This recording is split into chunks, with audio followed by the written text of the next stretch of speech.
우리 한번 같이 해주시면 고맙겠습니다. 성숙한 교회, 성숙한 당회.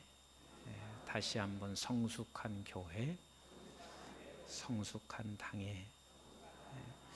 우리 모두가 다 그런 어린 시절을 경험했습니다. 어렸을 때는 막 키가 크고 싶어요, 빨리 크고 싶어요, 그냥 멈춰 있고 싶어요. 막 빨리 크고 싶잖아요. 그래서 집에다가 다 그걸 그려놓고, 그리고 나서 어떤 때는 매일 키를 재보기도 하고, 또 어떤 때는 한 달에 한 번씩 재보기도 하면서 조금 컸으면은 막 키가 조금 컸다고 그렇게 행복해했던 그런 우리의 어린 시절들이 다 있습니다.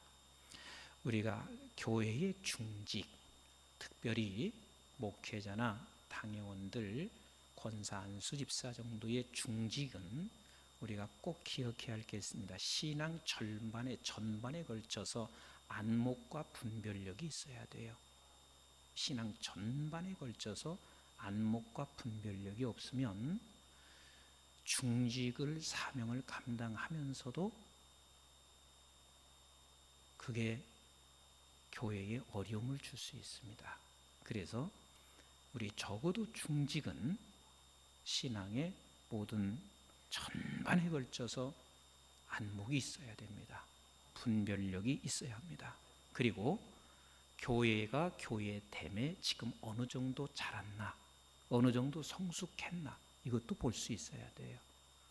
그리고 또 나라고 하는 중직자, 목회자면 목회자, 장로님이면 장로님, 중직자들은 나는 지금 신앙이 어느 정도 자랐는지 이것을 내가 볼 수 있어야 돼요. 그렇지 않으면은 우리는 사역을 하고 난 후에도 하나님 앞에 섰을 때 아무것도 아닌 그러한 사역이 될 수가 있다는 것을 잊지 말아야 돼요.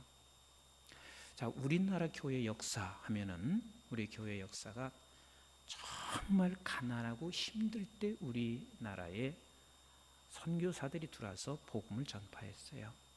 그러다 보니까 우리나라의 복음의 역사와 함께 초창기의 기독교는 꼭 유치원 아이들 같았습니다.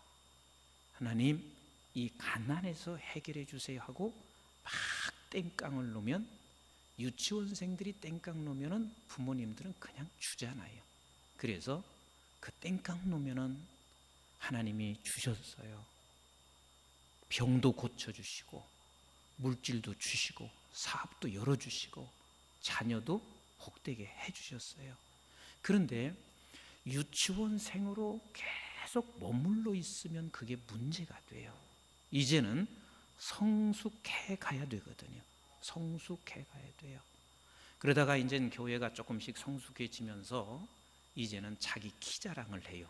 그렇잖아요. 초등학교쯤 되면은 얼마나 키 자랑을 하는 줄 알아요.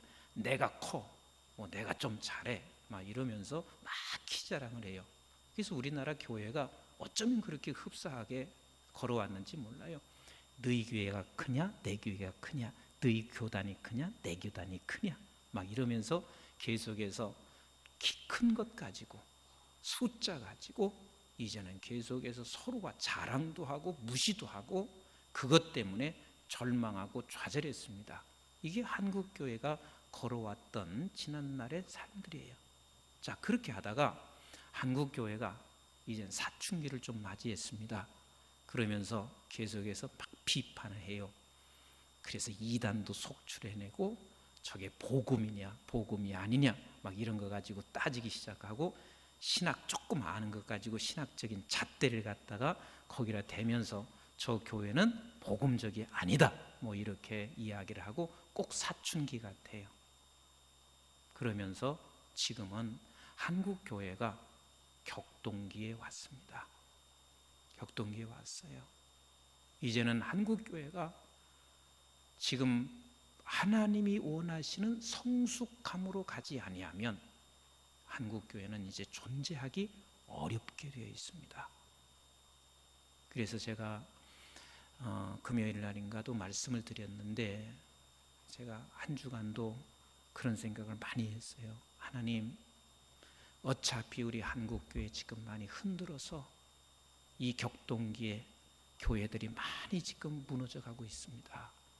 그런데 하나님, 우리 교회가 그런 교회들 다 섬길 수 있는 은혜를 주세요.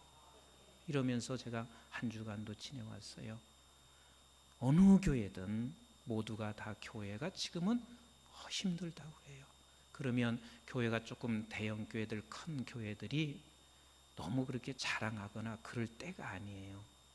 왜냐하면 편하게 신앙생활하기 위해서 여기에 있었던 사람이 옮겨지는 경향들이 너무 많기 때문에 그래요. 이 교회에 가면은 큰 말썽 없더라, 문제가 없더라 그러면서 교회를 이동되는 신자들이 많아지는 것은, 그것은 조금 교회가 커진다고 해서 그걸 막 자랑스러워할 때가 아니에요.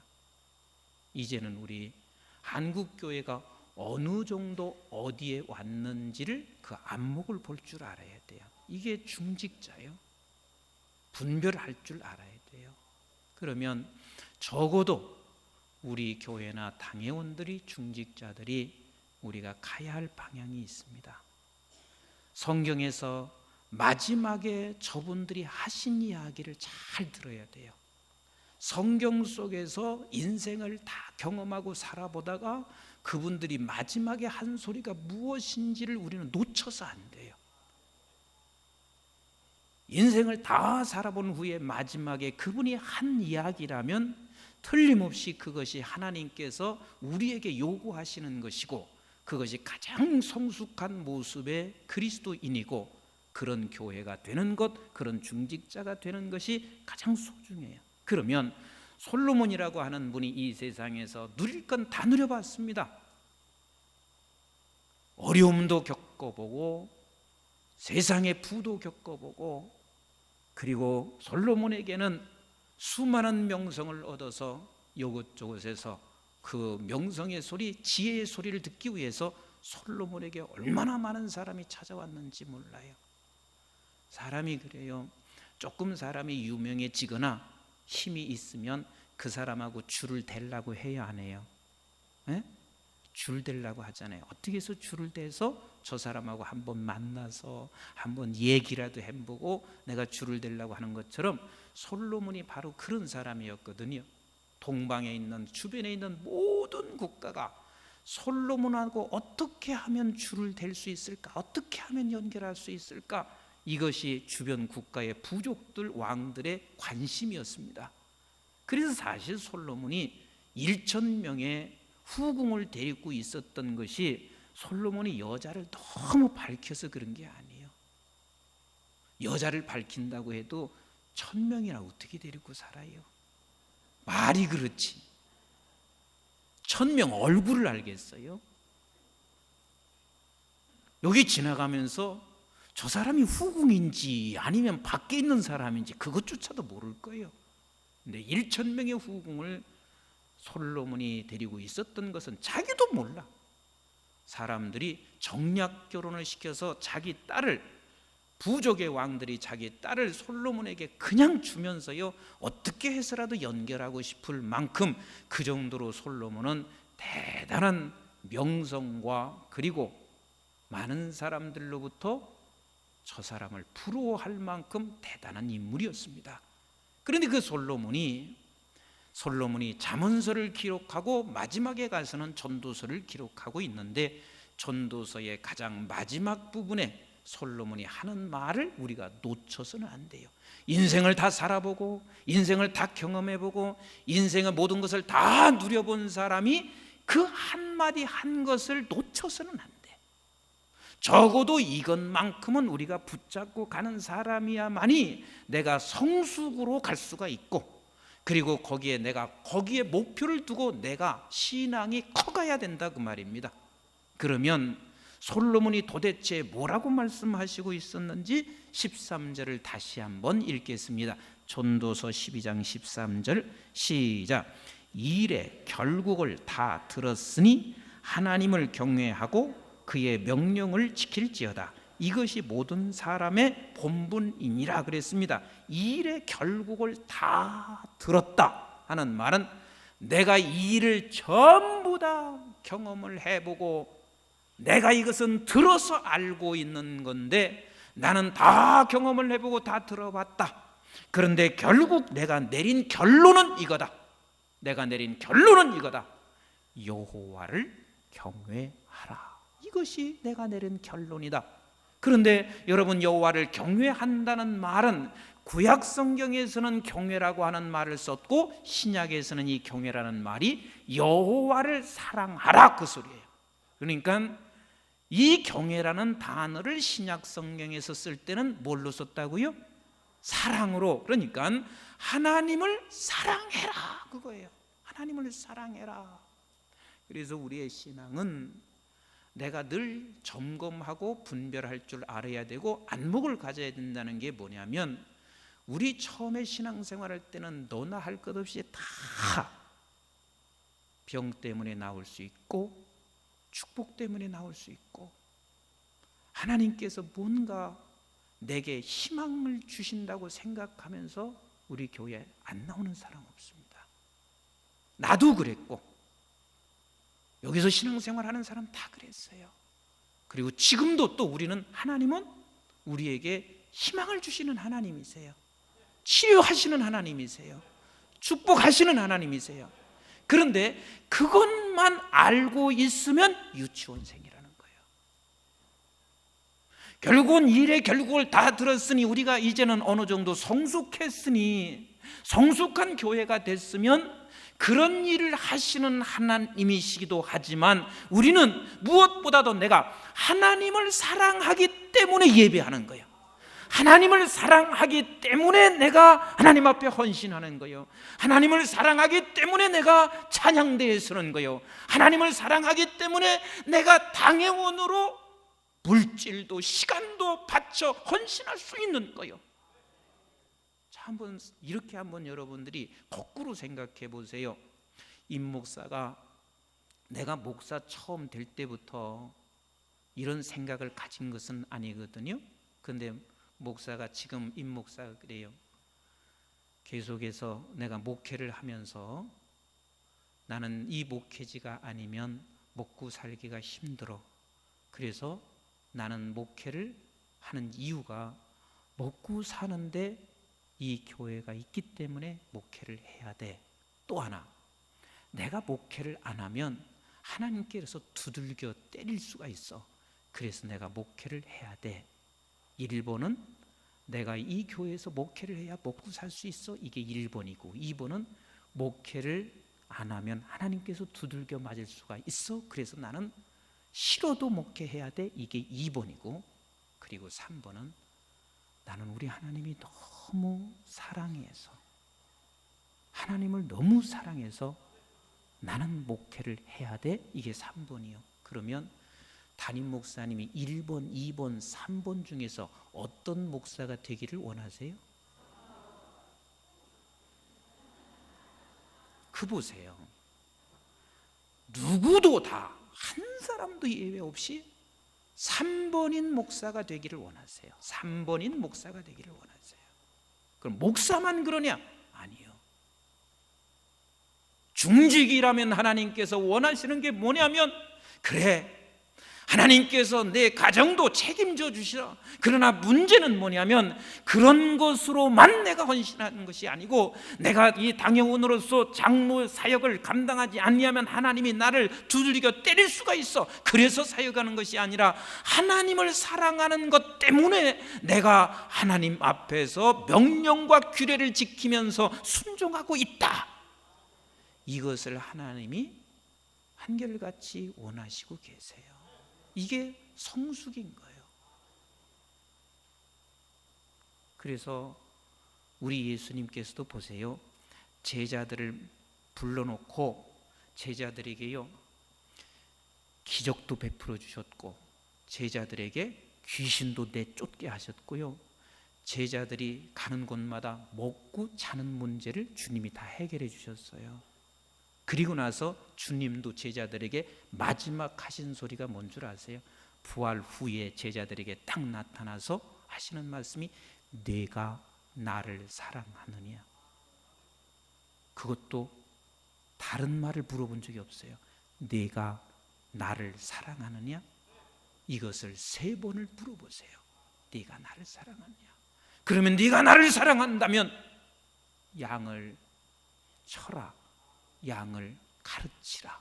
이 말은 양을 섬기라 그 말이거든요. 그건 주님도 마지막의 목표는 무엇을 향해서 말씀하시고 있냐면 네가 나를 사랑하느냐, 이것을 묻고 있는 거예요. 그렇게 제자들에게 모든 것을 다 주시고 마지막에 주님이 하신 말씀은 너가 이제는 내가 나를 사랑하는 사람으로서 제자로 살아가라. 네가 나를 사랑하는 사람으로서 목사가 되거라. 네가 나를 사랑하는 사람으로서 장로의 사역을 감당해라. 네가 나를 사랑하는 사람으로서 권사와 안수 집사의 사역을 감당해라. 이것을 하나님이 요구하시는 거예요. 그러니까 이게 성숙한 교회거든요. 또 이 성숙으로 반드시 가야 돼요. 이게 안 가면 교회는 무너집니다. 왜? 교회의 본질 자체가 우리 하나님께서 내게 주신 그것을 깨달음으로 말미암아 사랑으로 하나님 앞에 나가기를 원하시고 계세요. 그래서 제가 언젠가 설교하면서 그 얘기를 했잖아요. 라오디게아 교회를 향해서 하나님이 하신 말씀을 우리는 잊지 말아야 돼요. 하나님께서요, 라오디게아 교회를 향해서 내가 내 입에서 토해내겠다 말씀하시고, 토해내겠다. 이거 심각한 얘기거든요. 이 토한다는 말이 원어로 나는 너를 볼 때 구역질 난다 그 소리거든요. 구역질 난다. 라오디게아 교회는 초대교회, 이제는 성숙한 교회가 되기를 원하셨어요. 이제는 이만큼 자라나기를 원하셨다 그 말입니다. 그런데 자라나기를 원했는데 라오디게아에게는 그들은 미지근했다 그랬습니다. 미지근하다는 말은 다른 게 아니거든요. 내가 차든지 덥든지 해야지, 차든지 뜨겁든지 해야지 왜 미지근하냐? 미지근하다는 말은 다른 게 아니에요. 사랑이 없단 말이에요. 하나님을 향한 사랑이 없으니까 네가 미지근한 거야. 하나님을 향한 사랑이 있었으면 네가 죄에 대해서는 반드시 차가웠을 것이고, 그리고 하나님의 나라를 위해서는 너는 뜨거웠을 것이다. 그런데 네가 미지근했다. 이것은 네가 사랑이 없다. 하나님에 대한 사랑이 없으니 내게 입에서 너를 토해내겠다. 이것을 말씀하시잖아요. 그러니까 우리가 항상 우리 사역의 검열은 어디에 있냐면, 내가 하나님 정말 사랑합니까? 얼마나 내가 하나님을 사랑하고 있습니까? 이것을 늘 점검할 줄 아는 게 우리 중직자들이 항상 해야 할 일이에요. 모세도 보세요. 모세가 모세오경을 기록하고 제일 마지막에 쓴 책이 신명기예요. 여러분들이 내가 만약에 책을 5권을 썼습니다. 5권을 썼는데 꼭 여러분들이 시간이 없어서 한 권만을 본다고 했을 때 어떤 책을 고르겠어요? 5권 중에 제일 먼저 쓴 책 고르겠어요? 마지막 쓴 책을 고르겠어요? 마지막 쓴 책. 왜? 마지막 쓴 책이 더 성숙함이 있어요. 물론 성경은 다 하나님의 말씀이지만 모세오경 중에서 신명기는 마지막 쓴 책 중에 책이에요. 그런데 신명기서 중에서도 가장 핵심이 어디냐면 신명기서 10장이에요. 우리 한번 펴서 읽어보겠습니다. 신명기 10장.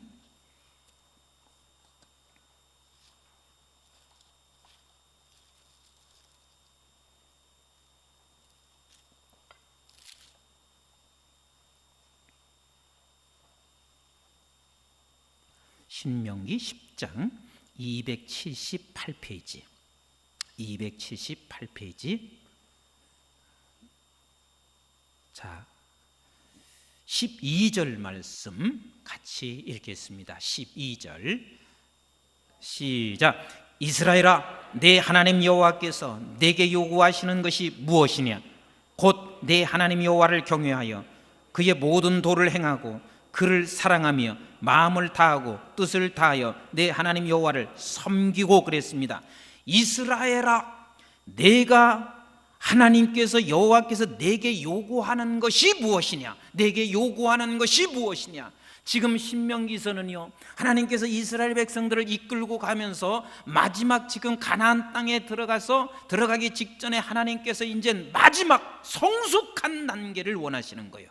성숙한 단계를 원하시는데 거기서 하나님이 요구하는 것이 무엇이냐? 여기서 말씀하시기를 여호와를 경외하는 것, 여호와를 경외하는 것. 그래서 여호와를 경외하기 때문에 그 도를 행하는 것, 이렇게 말하고 있습니다. 그럼 여호와를 경외한다는 말이 뭐라고 그랬죠?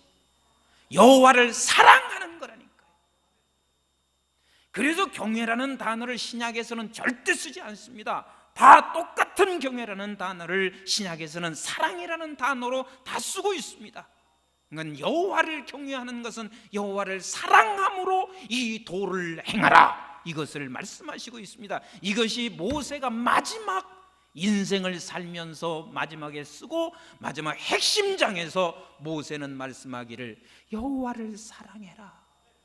얘들아, 이스라엘 백성들아, 하나님이 너를 애굽에서 건져냈고 하나님께서 밤낮 메추라기와 그리고 만나를 너에게 주셨고 불기둥과 구름기둥으로 너를 인도하신 그 하나님 이제 알았다면, 그 하나님을 내가 만났다면 이제는 여호와를 사랑해라. 그 여호와를 사랑하기 때문에 내가 이 도를 행하라.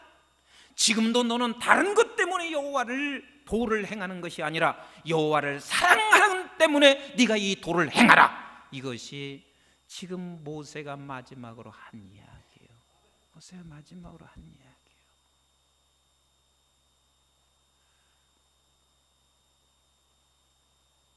제가 이것을 깨달으면서요, 목회자 세미나에서도 제가 이 말씀 많이 전해요.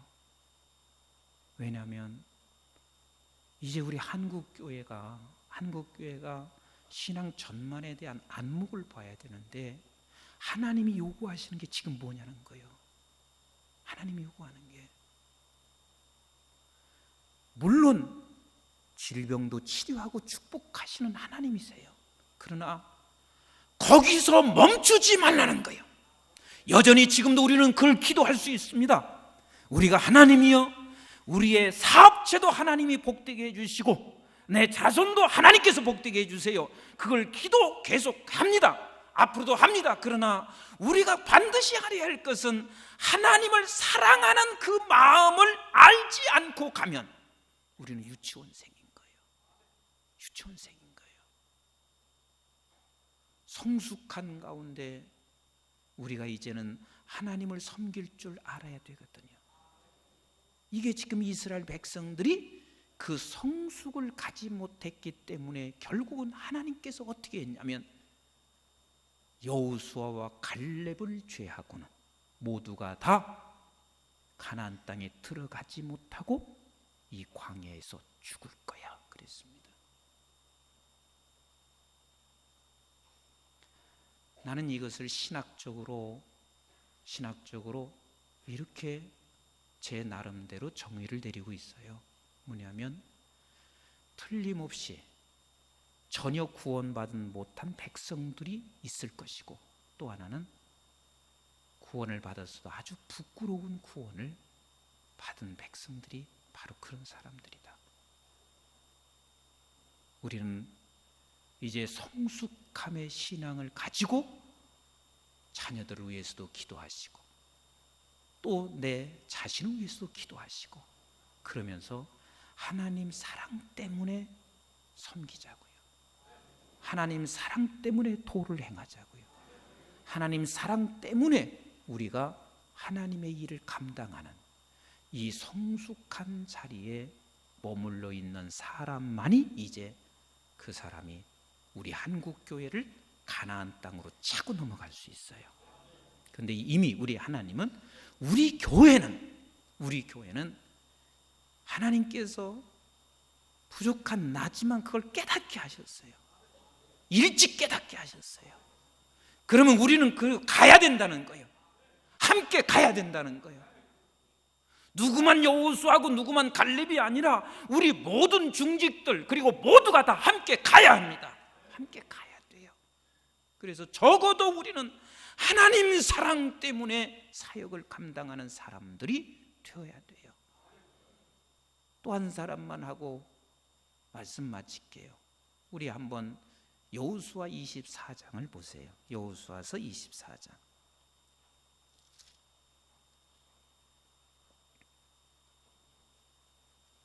여호수아서 24장.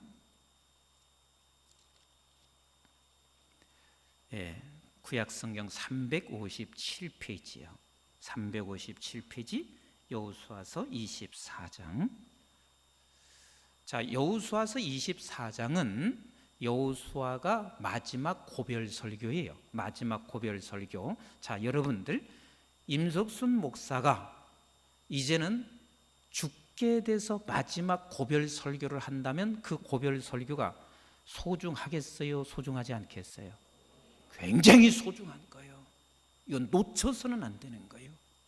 지금 여호수아가 마지막 죽음 직전에 하는 고별 설교가 지금 여호수아 24장인데 그 핵심이 14절이에요.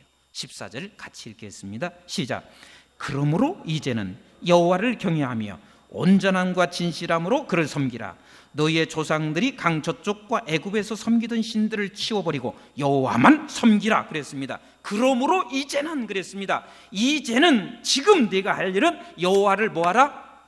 그게 뭐라고요? 여호와를 사랑함으로 여호와를 섬기라는 거예요. 네가 사랑하기 때문에 내가 그를 섬겨라 그 말이에요. 사랑하기 때문에 네가 봉사해라. 사랑하기 때문에 이제는 네가 찬송하고 사랑하기 때문에 예배하는 자가 되거라. 이것을 말씀하시고 계세요. 그러면 여기서 그러므로라고 하는 말이 무슨 소리냐면 왜 내가 사랑할 수밖에 없는지 이것을 알면 사랑하게 되고 내가 절대로 내 힘으로 사랑이 안 돼요. 내가 사랑하고 싶어서 사랑이 안 된다니까요. 내가 어저께도 그랬잖아요. 나는 집사람을 사랑하려고 할 때는 집사람을 제일 괴롭혔어요. 내가 금요일날 말씀했잖아요. 사랑하려고 할 때는 괴롭혔어요. 왜냐하면 사랑은 내 힘으로 되는 게 아니에요. 그래서 그러므로 이제가 여기에 답이 있는 거예요.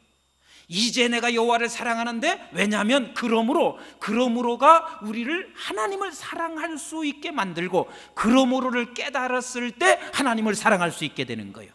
그럼 그러므로가 도대체 뭐예요? 11절을 같이 읽어보세요. 시작. 너희가 요단을 건너 여리고에 이른즉 여리고 주민들 곧 아모리 족속과 브리스 족속과 가나안 족속과 헷 족속과 기르가스 족속과 히위 족속과 여부스 족속이 너희와 싸우기로 내가 그들을 너희의 손에 넘겨 주었으며 그랬습니다. 따라서 합시다. 내가 그들을 너희의 손에 넘겨 주었으며. 이게 그러므로요. 내가 한 것이 하나도 없다는 거예요. 내가 목회한 게 하나도 없습니다. 내가 장로직 감당한 게 하나도 없습니다. 하나님께서 그들의 손을 붙여주셨고 하나님께서 힘 주셨고 하나님께 능력 주셨고 하나님께서 말씀하시게 하시고 있는 거예요. 하나님이 다 하시고 있는 거예요. 나는 목회하면서 수없이 그걸 경험해요. 나는 나름대로 토요일 날 하나님의 말씀을 정리합니다. 머릿속에 정리합니다. 그런데요, 하나님이 원치 아니할 때는요, 세상에 아침 일부 직전에 다시 하나님께서 새롭게 정리해 주시고 어떤 때는 일부 끝나고 또 정리해 주시고 이게 내 머리로 하는 게 아니에요. 모두가 다 하나님께서 말씀을 주셨고 하나님이 깨닫게 하시고 하나님께서 힘 주셨고 하나님께서 말씀할 수 있게 하셨고 지금 이 그러므로가 바로 그거거든요. 하나님, 이스라엘 백성들도 그렇게 생각했던 거요. 여리고 성은 하나님이 무너뜨렸지만 그러나 다른 모든 성들은 내가 칼로 싸웠습니다. 내가 힘썼습니다. 이런 생각을 조금이라도 할 수밖에 없었어요. 왜? 그들이 싸웠거든요. 그렇지만 하나님이 지금 이것을 말씀하시고 있는 거요. 아니다. 내가 그들을 너희 손에 넘겨주었다. 내가 그들을 너희 손에 넘겨주었다. 내가 그들을 너희 손에 넘겨주었다. 어제는 그 우리 인전 동생이 장모 모시고 우리 장장로님 병원에 가서 진찰을 했는가 봐요. 그런데 갔다 와서 나한테 그래요. 무슨 저기 형님, 사람이 무지하게 많아요. 그런데 나오면서 어떤 사람이 그러더래요. 그 환자 중에 하나가 이 병원 금방 대형 병원 될 겁니다. 그러더래요. 환자 중에 하나가. 그러면서 사람이 되게 많다고. 그래서 내가 그렇게 말하는 동생이 그랬습니다. 지금 병원들마다 개원했다가 문 닫는 병원 수두룩해. 그런데 하나님이 장장로님 복되게 하시는 거야. 근데 그것을 장장로님도 알으셔야 되고 아실 거예요. 응? 내가 실력 있다고 생각할 수도 있어요. 왜? 진짜 실력 있으니까. 그런데 지금 하나님이 말씀하시는 게 뭐냐면, 그러므로 많은 것은 내가 그들을 너희 손에 넘겨주었다. 내가 그들을 너희 손에 넘겨주었다. 작은 일이든지 큰 일이든지 항상 우리는 하나님이 일해 주셨습니다. 이것을 내가 깨달을 때 하나님을 사랑할 수 있다는 거예요. 그래서 하나님을 사랑함으로 일할 수 있다는 거예요. 그 다음 구절 한번 읽어보세요. 12절 13절 시작. 내가 왕보를 너희 앞에 보내어 그 아모리족 속의 두 왕을 너희 앞에 쫓아내게 하였나니 너희의 칼이나 너희의 활로써 이같이 한 것이 아니며. 자, 그들이 여기서 너희 활로 칼로 했다는 이야기는 칼과 활로 싸웠다는 얘기, 안 싸웠다는 게요? 싸웠습니다. 그런데 싸웠는데 그것이 너희가 한 것이 아니다. 내가 왕보를 너희 앞에 보내줬대요. 왕보를 너희 앞에 보내줘서 아모리 족속의 두 왕을 너희 앞에서 내가 쫓아냈다는 거예요. 내가 쫓아냈다. 이게 그러므로요, 이것을 내가 알아가면 알아갈수록 하나님을 사랑하지 않을 수 없다는 거예요. 그러니까 우리 중직이나 목회자나 할 것 없이 모두가 다 이것을 고백할 줄 알아야 되고, 이것을 알아가야만이 하나님을 사랑할 수가 있고, 하나님을 사랑하면서 섬기는 것이 그게 성숙한 거예요. 아멘. 우리 13절 또 읽어보세요. 시작. 내가 또 너희가 수고하지 아니한 땅과 너희가 건설하지 아니한 성읍들을 너희에게 주었더니 너희가 그 가운데에 거주하며 너희는 또 너희가 심지 아니한 포도원과 감람원의 열매를 먹는다 하였느니라. 한번 생각해 보세요. 이들이 지금 심지 않았나요? 심었어요. 그러나 너희가 심지 아니하는 것을 너희들이 지금 열매를 다 먹고 있다, 이 소리예요. 그러니까 결국은 그러므로는 하나님이 다 하셨습니다. 하나님이 나를 써주셨습니다. 하나님께서 나에게 건강 주셔서 했습니다. 우리 김광식 장로님도 이번에 이제 좀 수술을 하셨잖아요. 그리고 나서 장로님 아내도 그런 생각 하셨을 거라고 나는 생각해요. 그래, 내가 지금 실로암제를 평생 했지만 하나님이 건강 주지 않으면 못하는구나. 그렇잖아요. 그러면 결국은 20, 30년 내가 실로암제를 했다는 이야기는 하나님이 하신 거예요. 하나님이 하신 거예요. 이 그러므로가 깨달아질 때, 그때야 비로소 이제는 하나님을 사랑합니다. 결국 하나님 사랑합니다. 그래서 그 하나님 사랑 때문에 우리가 하나님 앞에 섬기는 자가 됐을 때, 이게 성숙한 교회요, 성숙한 중직이요, 성숙한 목회자입니다. 우리 모두가, 우리 교회는 이 시대에 성숙한 교회, 성숙한 중직자, 성숙한 성도 되어질 것을 나는 확신해요. 하나님이 우리 교회를 그렇게 지금 끌어가고 계세요. 기도하겠습니다.